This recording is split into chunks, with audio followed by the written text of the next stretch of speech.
বিদ্যা ট্যারোট থেকে আপনাদের সকলকে স্বাগত জানাই। আশা করি আপনারা প্রত্যেকে ভালো আছেন, সুস্থ আছেন এবং পজিটিভ আছেন। প্রত্যেককে পজিটিভ থাকতে হবে বন্ধু, কারণ পজিটিভ না থাকলে পজিটিভ কিছুই জীবনে ঘটে না, পজিটিভ কিছুই আসে না। তো পজিটিভকে যদি আনতে হয়, নেগেটিভটাকে বের করতে হবে মনের মধ্যে দিয়ে, তবেই কিন্তু আপনি পজিটিভটাকে আনতে পারবেন। পজিটিভটাকে কিভাবে আনবেন? অনেক কিছু নেগেটিভ আছে, যে জিনিসগুলোকে, সেই নেগেটিভটাকে যদি ছাড়তে না পারেন, পজিটিভ কী করে আসবে বলুন? তাই নেগেটিভটাকে ছাড়লেই তবে পজিটিভটা আপনি কিন্তু আপনার কাছে আসবে। তাই বলবো যে প্রত্যেকে আপনারা লাইক কমেন্ট করছেন, যেভাবে আমার পাশে আছেন সেভাবে থাকবেন। আর যারা পার্সোনাল রিডিং নেবেন, ফোন নাম্বার দেওয়া আছে বন্ধুরা, সেইভাবে আপনারা SMS করবেন হোয়াটসঅ্যাপে।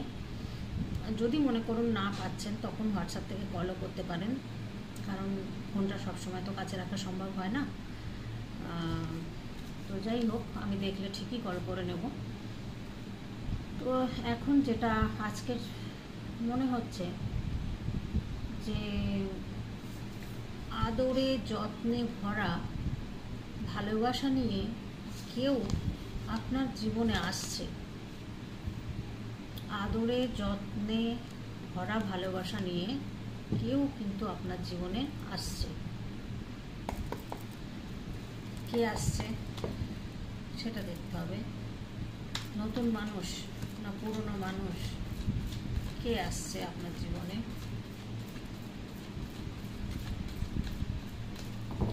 আদরে যত্নে ভরা ভালোবাসা নিয়ে কেউ তো আসছে, কেউ আসছে, কেউ আসছে।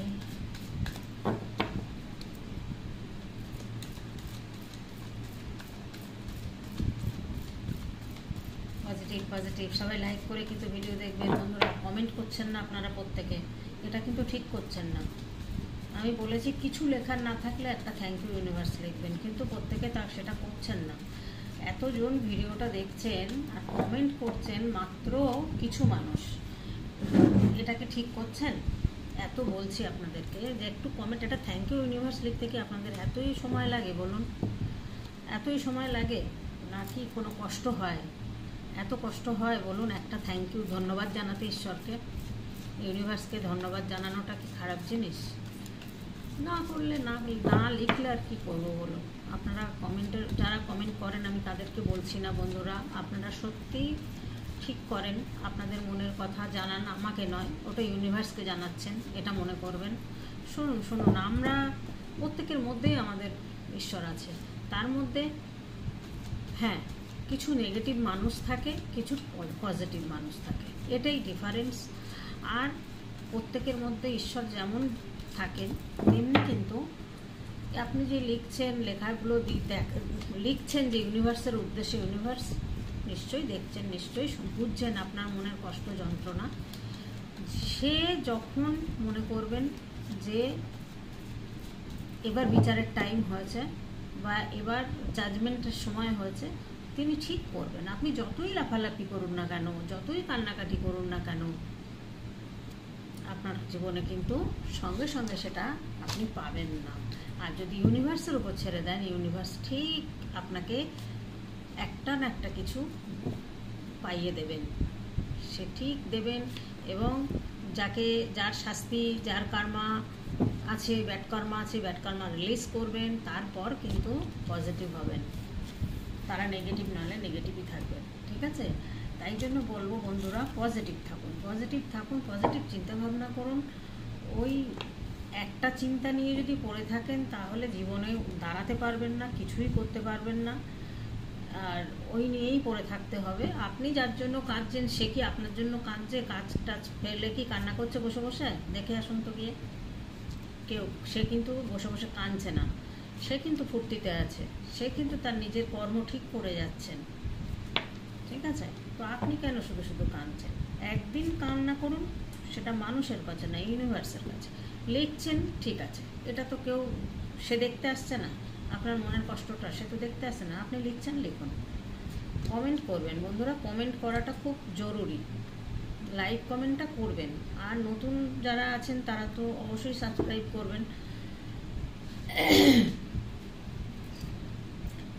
এই যে আজকে একটা কমেন্ট দেখলাম, আমি এনাকে বলেছিলাম যে ভালো না, তখন আমার উপর একটু অখুশি হয়েছিল,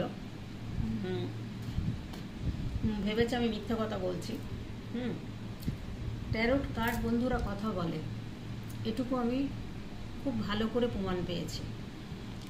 শুধু নিজের দিয়ে নয়, সমস্ত মানুষের রিডিং যত করেছি আমি দেখেছি যে সত্যিই ট্যারোট কথা বলে। যাই হোক, কথা বাড়িয়ে সময় নষ্ট করে লাভ নেই।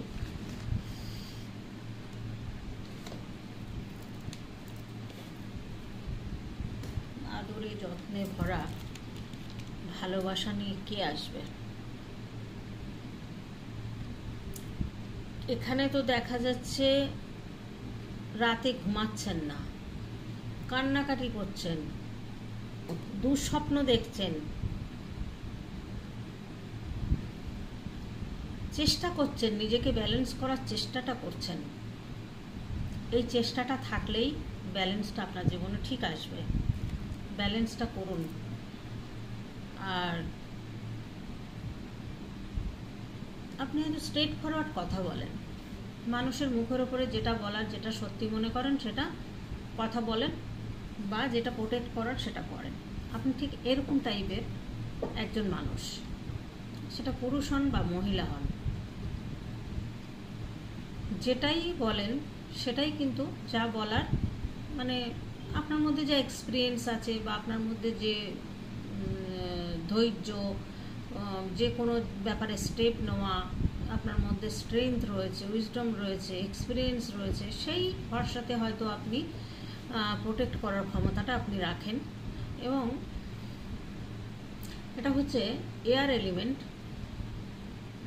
লিব্রা, মানে তুলা রাশি।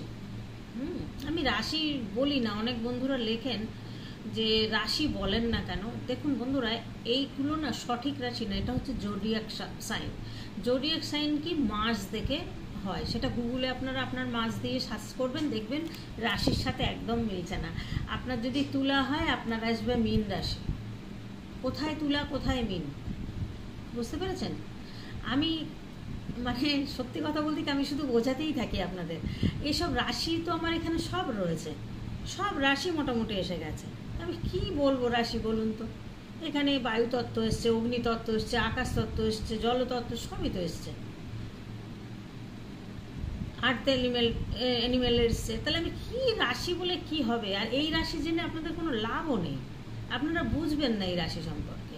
সেই জন্য আমি বলি না। আজকে হঠাৎ এটার কার্ডে এতে আসলো যে এত এক্সপিরিয়েন্স, স্ট্রেংথ, প্রোটেক্ট করার ক্ষমতা, স্টেপ নেওয়ার ক্ষমতা, যে কোনো প্রবলেম থেকে বেরোনোর, ওভারকাম করার ক্ষমতা, এটা হচ্ছে এয়ার এলিমেন্ট, মানে তুলা রাশি।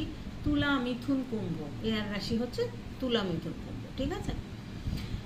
তো এখানে অগ্নিতত্ত্বও রয়েছে, সব রাশি কিন্তু এসছে এখানে। সেখানে আপনাদের যে ভালোবাসাটা নিয়ে আসছেন সে আপনাদের আর কেউ নয়, আপনাদের পুরনো মানুষটাই কিন্তু আসবেন আপনার জীবনে। সেই পুরনো মানুষটা কিন্তু আসার চেষ্টা করছেন কারো কারো জীবনে, আমি সবারটা বলবো না। আর এখানে কিন্তু সান কার্ড এসছে। সান কার্ড মানে সব কিছু পজিটিভ হওয়ার একটা সম্ভাবনা আপনাদের রয়েছে। যেহেতু দেখুন সান কার্ডের সব দিক দিয়ে নতুন করে শুরু হওয়াকে বলে। আর আপনারা যে হ্যাংম্যান হয়ে রয়েছেন বা আপনারা এইভাবে জাগলিং করছেন, আপনারা রাতে ঘুমাচ্ছেন না, আপনার পার্সেন্টের জন্য কান্নাকাটি করছেন, আপনার পার্টনার কবে আসবে, আপনার মনের মানুষটি কবে ফিরবে, এই যে করছেন, সে মনের মানুষটাকে তো ব্ল্যাক ম্যাজিক করে রেখে দিয়েছে, সে ফিরবে কি করে? ব্যাপারটা বুঝতে পারলেন? তাকে কিন্তু ব্ল্যাক ম্যাজিক করা হয়েছে। তার কিন্তু যে থার্ড পার্টি রয়েছে, থার্ড পার্টি সে যে কেউ হতে পারেন, ওনার মা হতে পারেন, ওনার বাড়ির ফ্যামিলির মহিলাকে, ঠিক আছে, বা ওনার যার সাথে রিলেশনে আছেন সে হতে পারেন, যে হোক, ওনার ওয়াইফ হতে পারেন, যে কেউ হতে পারেন। উনি খুব একটা ভালো নেই এখন, খুব একটা ভালো নেই মানসিক দিক দিয়ে। আর উনি কিন্তু চিন্তা করছেন যে আপনার সাথে যে বিট্রেটা করেছেন সেটা কিন্তু উনি এখন সেটা ভালো করে বুঝতে পারছেন যে উনি কতটা ভুল করেছেন। সে অনুতপ্ত, সে এখন আপনাকে দেখছে ওয়ার্ল্ডের মতো, আর আপনি তো কেঁদে কেঁদে ভাসাচ্ছেন, আর আপনি এত কষ্ট পাচ্ছেন, হ্যাংম্যান হয়ে রয়েছেন। সে কিন্তু দৌড়াচ্ছে, সে কিন্তু গোল অ্যাচিভের জন্য প্রচুর পরিশ্রম করছে এবং গোল অ্যাচিভ করছেন। তার কিন্তু কাজের জায়গাটা সে ঠিক রেখে কিন্তু এগিয়ে যাচ্ছেন। আর আপনারা কি করছেন? কান্নাকাটি ওই নিয়ে বসে আছেন, পড়ে আছেন। ঠিক আছে? তো এটা নিয়ে পড়ে থাকলে বন্ধুরা হবে না। ওই জন্যই বলছি, নেগেটিভ যতক্ষণ ভিতর থেকে না বের করবেন ততক্ষণ কিন্তু পজিটিভ আসতে পারে না। যে কোনো জিনিসে নেগেটিভটাকে যদি দূর না করতে পারেন, না সরাতে পারেন, তাহলে পজিটিভ আসবে না। তো আপনি এখানে আপনাকে দেখছেন যে আপনি ওয়ার্ল্ডের মতো, আর আপনি বা আপনার মানুষটি ছোটবেলা থেকে অনেক কষ্ট করে বড় হয়েছেন। এখনো পর্যন্ত হয়তো আপনি অনেক কষ্ট করে যাচ্ছেন, অনেক ব্যালেন্স করে যাচ্ছেন, অনেক জাগলিং করছেন লাইফে। এই কষ্টটা সেটা হয়তো আপনি করেছেন বা আপনার পার্টনার। যেহেতু জেনারেল রিডিং বন্ধুরা, নিজের মনে করে কিন্তু মানে পুরোটা নেবেন না। আপনার সাথে যাবে না কার সাথে যাবে সেটা তো আমি বলতে পারবো না, কার রিডিং কার এনার্জি আসছে আমি সেটাও জানি না। তো ছোট থেকে অনেক কষ্ট, দুঃখ, যন্ত্রণার মধ্যে দিয়ে হয়তো বড় হয়েছেন। ভেবেছিলেন হয়তো যে একটু সুখের মুখ দেখবেন, একটু ভালো থাকবেন, সেই জন্যই হয়তো আপনার পার্টনারের সাথে সেইভাবে আপনি ভালোবেসেছেন পার্টনারকে বা সেইভাবে মিশেছিলেন। কিন্তু পরে যখন দেখলেন যে সে বিবাহিত বা তার থার্ড পার্টি আছে বা তার সংসার আছে, জানতে পারার পরে আপনার কষ্টটা বেড়ে গেল। কষ্টটা বেড়ে গিয়ে এখন কি করছেন? আপনি নিজের কষ্ট বাড়িয়ে নেগেটিভ হয়ে আপনি হ্যাংম্যান হয়ে রয়েছেন। দেখুন অবস্থাটা কি, আপনার অবস্থাটা। আপনি ঘুমাচ্ছেন না রাতে, আপনি ইউনিভার্সের কাছে প্রে করছেন পার্টনারকে ফিরে পাওয়ার জন্য। তবে সবার কিন্তু পুরনো পার্টনার ফিরে আসবে না, আমি এটাও বলে দিলাম। প্রচুর ইগো ওনার মধ্যে, প্রচুর ইগো, অহংকার, প্রচুর ইমোশন রয়েছে। তবে ইউনিভার্স যদি কারো জীবনে আবার পুরনো পার্টনার ফিরে আসে, তো ইউনিভার্স তার কর্মা ব্যালেন্স করিয়ে, তার ওই ইগো ভেঙে তবেই আপনার কাছে নিয়ে আসবেন। যতক্ষণ ইগো থাকবে ততক্ষণ সে আসবে না আপনার কাছে। এই ইগোটা আধ্যাত্মিকতা পথে থাকলেই তাকে ঠিক জানিয়ে দেবে। সে বুঝতে পারবেন যে আমার ভুলের কারণেই এই সম্পর্কটা আজকে এই জায়গায় এসছে। সেই জন্য আপনাদেরকে বারবার বলি যে আপনারা নিজেরা পজিটিভ হন, নিজেরা কোনো খারাপ চাইবেন না। একটা দিন হলেও তো তাকে ভালোবেসেছেন, তার খারাপ কামনা করবেন না। ইউনিভার্স তাতে আপনার উপরে অসন্তুষ্ট হবেন। এই জন্য বলি, কোনো মানুষের ক্ষতি চাইবেন না, কোনো মানুষের খারাপ চাইবেন না। যে যত বড় শত্রুও যদি হয় তার খারাপ চাইবেন না। আর আপনার মনের মানুষকে তো আপনি মন দিয়ে ভালোবেসেছেন, তাহলে তার ক্ষতি কেন চাইবেন? কখনো চাইবেন না। কারোরই ক্ষতি চাওয়া, কারোরই খারাপ চাওয়া কখনোই উচিত না। আমরা যদি কারোর উপকার না করতে পারি, কারোর ক্ষতি কেন করব বলুন? কারোর ক্ষতি করাটা কি এটা কোনো ভালো কাজ?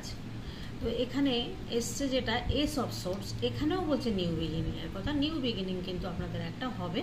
তো সেটা দেখুন, আপনি যদি কোনো ব্যবসা দিয়ে থাকেন, কোনো প্রজেক্ট নিয়ে একটা আলোচনা বা প্রজেক্ট নিয়ে যদি মনে করেন যে কোনো একটা কাজ করতে শুরু করেছেন, সেটাও কিন্তু নতুন করে শুরু করতে পারবেন।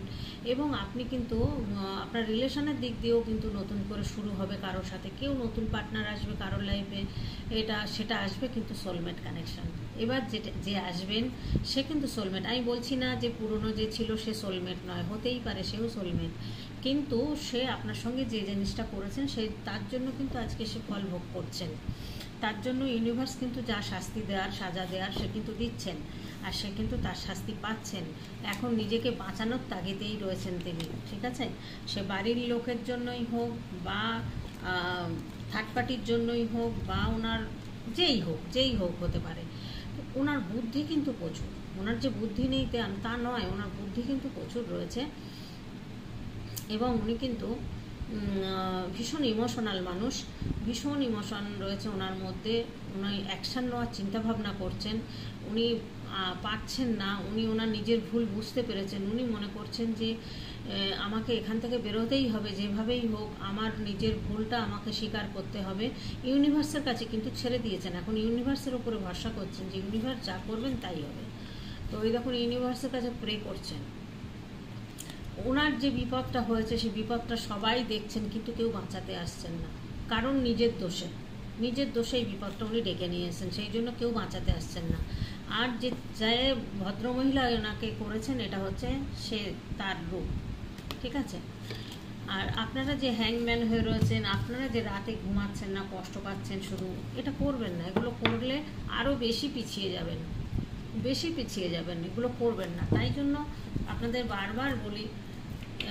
আচ্ছা, আমি এবার একটু গাইডেন্স কার্ড দেখে নিই যে এত আদরে যত্নে ভরা ভালোবাসা নিয়ে কে আসছে আপনাদের জীবনে। এখানে কিছু মানুষের মনে হচ্ছে পুরনো মানুষটাই ঘুরে আসছে, তার ভুল সে বুঝতে পেরে সে এখন অনুতপ্ত বা ভীষণ পরিমাণে কষ্ট পাচ্ছেন সে, যে এটা আমার করা ঠিক হয়নি, ভুল করেছি। সে হয়তো ইউনিভার্সিটিকে জানাচ্ছেন যে আমার এর জন্য আমাকে ক্ষমা করো।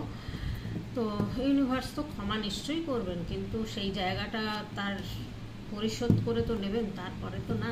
সে এখন পিঠ দেখিয়ে দিয়েছেন, দেখুন তার অবস্থা। আপনার হার্ট ব্রেক করেছেন, তারও হার্ট ব্রেক হয়েছে, ক্ষত বিক্ষত হয়েছে তার হার্ট। সে কিন্তু ভালো নেই বন্ধুরা। সে কিন্তু চাইছেন এখন যে আপনার বন্ধু বান্ধবের সোর্সে হোক, যেভাবে হোক, কারোর একটা সোর্সে যদি আপনার সাথে যোগাযোগ করতে পারতেন, তাহলে আপনার সাথে হয়তো আবার নতুন করে সম্পর্কটা তৈরি হতো। উনি এখন ভীষণ মন খারাপ করে রয়েছেন, ভীষণ চিন্তা করছেন কি করা যায়, কিভাবে উনি আসবেন। এবার আসলে তো আপনি প্রশ্ন করবেন, আপনার প্রশ্নের উত্তর উনি কিভাবে দেবেন, সেগুলো কিন্তু এখন উনি সাজাচ্ছেন। আপনার সাথে যে খারাপ ব্যবহারটা করেছেন তার জন্য উনি এখন অনুতপ্ত ঠিকই। দেখুন উনিও চিটিং হয়েছেন, ওনারও ক্ষতি হয়েছে, উনিও কিন্তু ভালো নেই, ওনারও হার্ট ব্রেক করেছেন। ওই যে বলে না, যে যেমন কাজ করবে সে তো তার ফল পাবেই। তো সেরকম আপনার সাথে যেমন খারাপ ব্যবহার করেছেন, আপনাকে এখন মনে করছে হায়ার সোলমেট কানেকশন আপনার সাথে একটা, বা টুইন ফ্লেম সম্পর্ক এখন ভাবছেন সেটা উনি।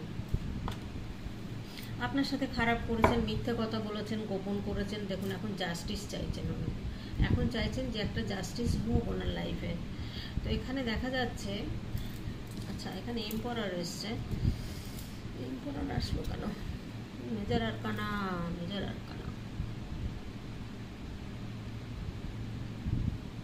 প্রচুর ইমোশন ওনার মধ্যে দেখছি আমি। এটাকে আমি একটু দেখবো যে কেন এম্পারার আসলো। ক্লারিফাই করো ইউনিভার্স, ক্লারিফাই করো এম্পারারটা আসলো কেন। টুইন ফ্লেম সম্পর্ক বা হায়ার সোলমেট সম্পর্ক মনে করছেন সব ঠিক আছে, এম্পারারটা কেন আসলো? ক্লারিফাই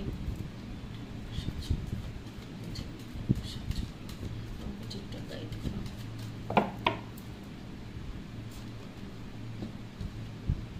ক্লারিফাই করে এটা এসছে আপনার মনের মানুষটি, বুঝতে পারলেন? এখন প্রচুর হার্ডওয়ার্ক করছেন। দেখুন আমি এই এম্পারার এসছে বলে আমি কিন্তু যে মেজর আরকানা ঢুকলো কেন, এটা একটা বয়স্ক এক ভদ্রলোক, এনার মধ্যে প্রচুর স্টেবিলিটি আছে, ফোকাস ভালো আছে, কিন্তু ইনি খুব হিংসাত্মক একটা মনোভাবের মানুষ। এনার আর্থিক অবস্থা খুবই ভালো, এমনি সব কিছুই ভালো, কিন্তু এনার মধ্যে সব লজিক দিয়ে অনেক কিছু বলেন, ভাবেন, কিন্তু ডমিনেট করা একটা ব্যাপার ওনার মধ্যে রয়েছে আপনার পার্টনারের মধ্যে। সেই ডমিনেটটা এখন আর করতে পারবে না, সেটাও কিন্তু উনি ভাবছেন এখন যে আমি ডমিনেটটা করেছিলাম। আপনাকে হয়তো ভীষণ পরিমাণে চেক করতো, ভীষণ পরিমাণে কোথাও গেলে সে অখুশি হতো, আপনি কোথাও বেরোলে সে চাইতো না যে আপনি কোথাও বেরোন ঘর থেকে। তো উনি নিজে যা খুশি করে বেড়াবেন, কিন্তু আপনাকে ঘর থেকে বেরোতে দেবেন না। অনেক ডমিনেটিং ব্যাপারটা রয়েছে। তো ডেভিল কার্ড বুঝতে পারছেন, ভিডিওটা বন্ধুরা আমার একটু বড় হয়ে গেল। যাই হোক, ডেভিল কার্ড বুঝতেই পারছেন, অনেক মহিলা নিয়ে, অনেক নারীর প্রতি উনি আসক্ত ছিলেন, বা ধরুন যে কোনো দিক দিয়ে উনি নেশাগ্রস্ত হতে পারেন। ওনার মুখোশ পরা ছিলেন উনি মুখোশ পরে আপনার সাথে অভিনয় করেছিলেন। সেই মুখোশের আড়ালে আর একটা মুখ রয়েছে, এটা মুখোশ, এটা কিন্তু ওনার আসল মুখ নয়। আপনি বুঝতে পারেননি, আপনি চিনতে পারেননি। এবার উনি এই মুখোশটা পরে আপনার সাথে অভিনয়টা করেছিলেন, করার পরে কি হয়েছে, উনিও কিন্তু সেই মুখোশধারীর পাল্লাই পড়েছেন, পরে সেই থার্ড পার্টির থেকে এখন বেরিয়ে আপনার কাছে চাইছেন। উনি এখন পিঠ দেখিয়ে দিয়েছেন, উনি চাইছেন না আর আমি মানে ঘুরে দাঁড়াবো, এরকম একটা অবস্থা, বুঝতে পারছেন না? উনি পিঠ দেখিয়ে দিয়েছেন। উনি যে চিটিং হয়েছেন, দেখুন কীভাবে চিটিং হয়েছেন উনি। তো যাই হোক, এখন মনে করছেন যে একটা টুইন ফিল্ম বা সোলমেট কানেকশান বা আপনাদের গাইডেন্স অ্যাঞ্জেল রয়েছেন আপনাদের গাইডেন্সে। তো যাই হোক বন্ধুরা, আজকে ভিডিওটা একটু বড় হয়ে গেছে, তো আজকে এখানেই রাখবো আমি। প্রত্যেকে কিন্তু এইভাবে আমার পাশে থাকবেন, আর প্রত্যেকে লাইক কমেন্ট করতে কিন্তু ভুলবেন না বন্ধুরা, আর পজিটিভ থাকতে কিন্তু ভুলবেন না। প্রত্যেকে সুস্থ থাকুন, ভালো থাকুন, ঈশ্বরের কাছে এটাই প্রার্থনা করি। আপনারা প্রত্যেকে কিন্তু সুস্থ থাকবেন, ভালো থাকবেন এবং পজিটিভ থাকবেন। আজকের মতো এখানেই টাটা, পরের রিডিংয়ে আবার দেখা হবে।